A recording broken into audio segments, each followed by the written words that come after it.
Hello. Welcome back to Victorious Human. I pray that God is keeping you and you are well in this new year. It's 2023 and yeah, God has kept us and you will continue to keep us.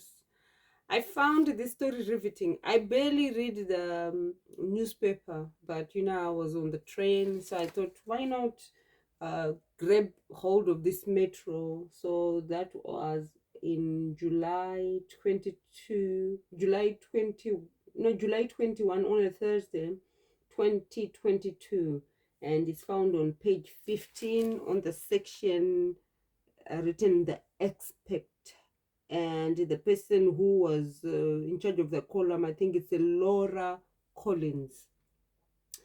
The story is, I'm ready to move on, but I don't know how to do it. So I'm just going to read it to you and find out what this is all about. I found it quite interesting. It says, my wife died 3 years ago. And even though friends keep telling me to get somebody else in my life, I find it really hard to move on. I'm not yet 50. And I would like to think I still have a few years to offer somebody else.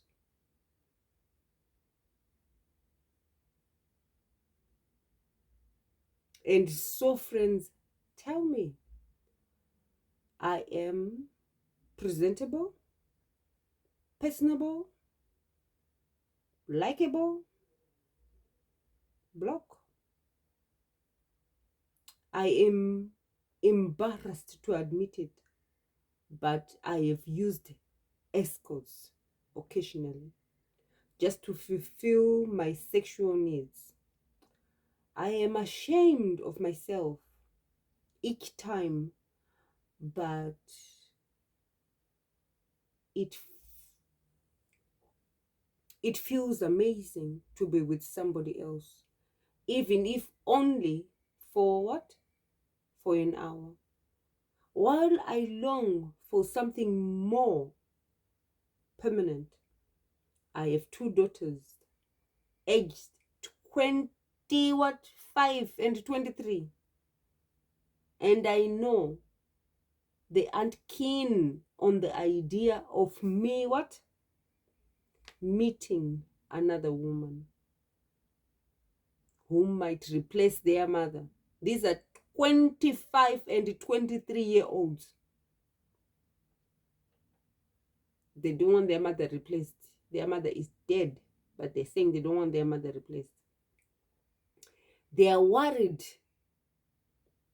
some young floozy will get hold of me and take away their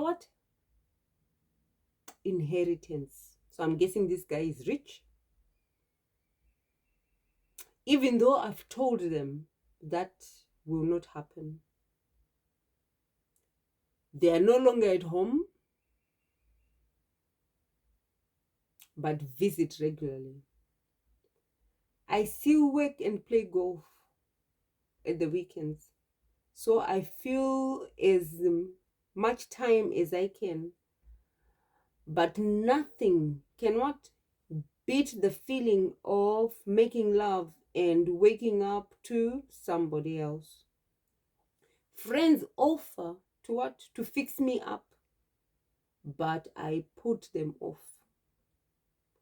I am torn this way and that by people who offer me different advice, and I don't want to upset the girls. What age are these girls?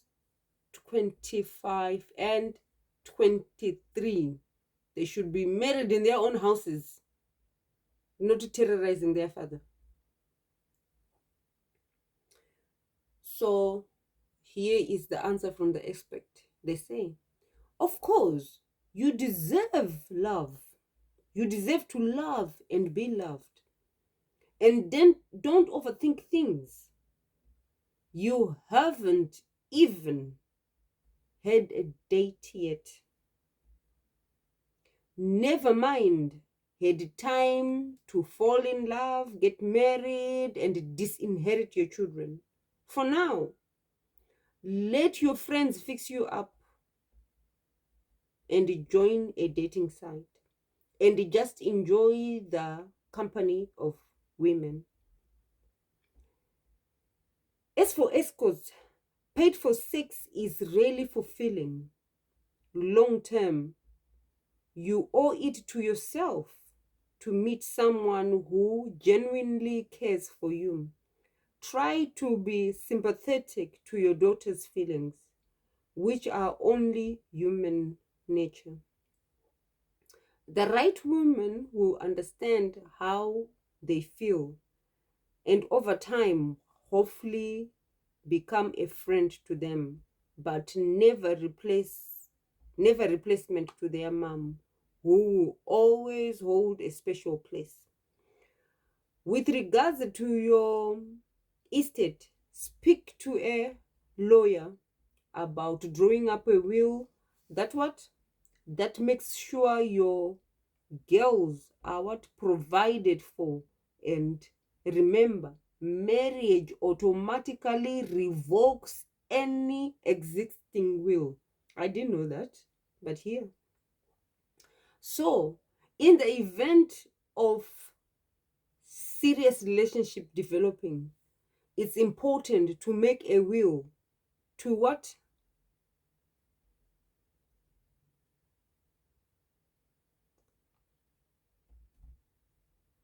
Oh, English.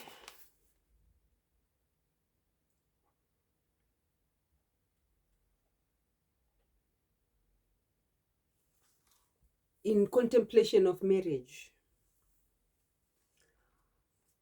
or that post by marriage, you rewrite your will to what? To ensure your intentions stay the same. Reassure your daughters that you will do this, but be what? Be firm with them both. They have their own lives and you must have yours. As they say, you have as you said, you have much to offer. I am absolutely sure your late wife would want you to be happy. I found this article very interesting. Why did I find it interesting? Because this guy, his wife has been dead for what? 3 whole years. 3 years. And he's saying that he finds it difficult to move on. What was causing this difficulty in moving on? Is it just the daughters? Is it because he loved his wife so much? The thought of loving somebody else is ludicrous. What is happening? What was the root cause? But he also said something interesting. He says he's used escorts before. So I'm thinking to myself, he finds it difficult,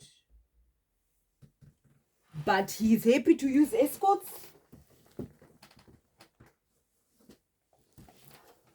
Is he not putting his life in danger? I don't know whether I'm getting it wrong. I'm presuming that these escorts are people paid for sex. Am I wrong? Am I right? That's the thing.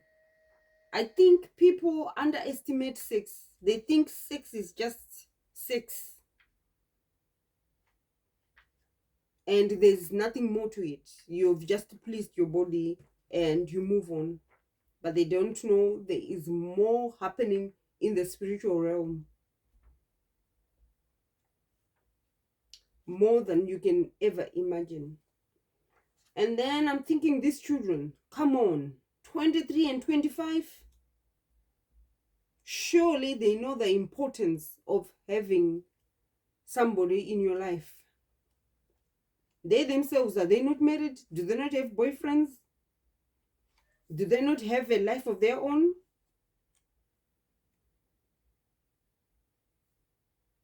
Do they not have jobs? Do they, what is happening? What's happening in their life that they saying dad should not be married, he should remain single so that we protect the estate and the monies and what have you?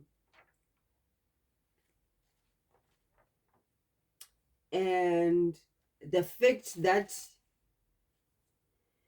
he is listening to the daughters or listening to the friends, I don't know what's happening.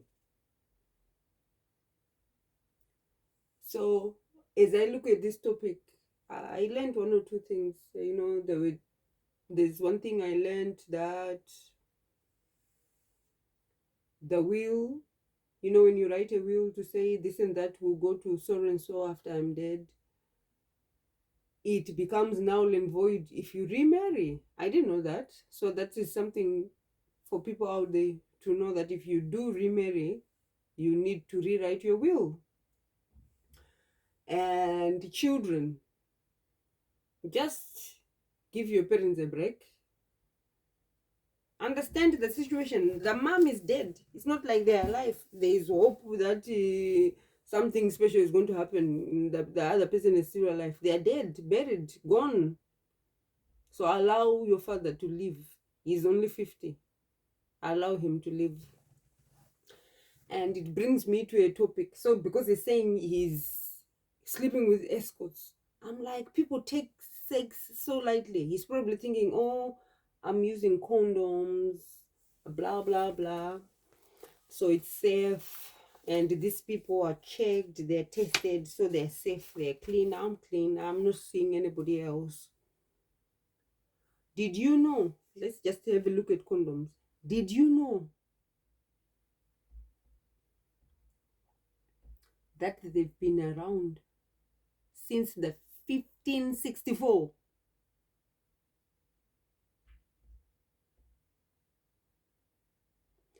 And now we use them as essential medical product. 6 to 9 billion are sold per year.